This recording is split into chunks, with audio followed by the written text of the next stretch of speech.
तर पुण्यात आज भाजपचा युवा का आवाज हा कार्यक्रम आहे। वंदे मातरम सामूहिक गायनाचे कार्यक्रमाचं आयोजन करण्यात आलंय।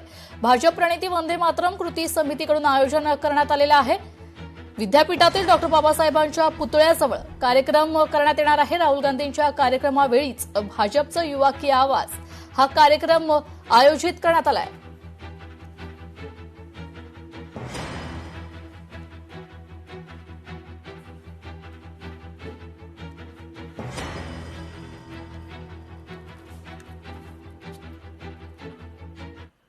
हातामध्ये आलं। आज प्रत्येकाच्या हातामध्ये हा तिरंगा अभिमानाने फडकतोय, डोलतोय।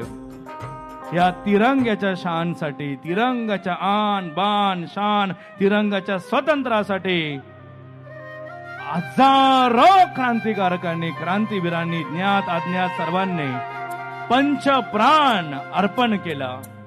आजही या तिरंगाच्या रक्षणाकरता तिन्ही दलातील जवान अहो रात्र त्या ठिकाणी सीमेवर आहे। ऊन वारा पाऊस याची पर्वा न करता ते जवान या देशाची रक्षा करत आहे। प्रत्येक युवक मिळालेल्या स्वातंत्र्य टिकून ठेवत, स्वातंत्र्य करता, तिरंगा करता देशाची आवाज असलेला युवक देशप्रेमाने, देशभक्तीने प्रेरित होऊन रक्षा करता।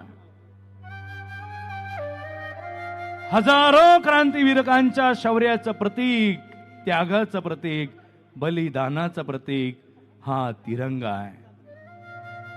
युवा, नौजवान, तरुणांचा हा देश आहे आणि हेच तरुण आज वंदे मातरम के सम्मान में, देश का युवक आज मैदान में। ज्यांच्या भक्कम आणि बळकट हातांमध्ये तिरंगा आहे त्यांनी तो वरती उंचावून धरायचा। याच तिरंग्याच्या सन्मानार्थ, देशाच्या सन्मानार्थ आज आपण या मैदानामध्ये आहोत। लोकशाही मराठी ऐका, पहा, जागरूक रहा।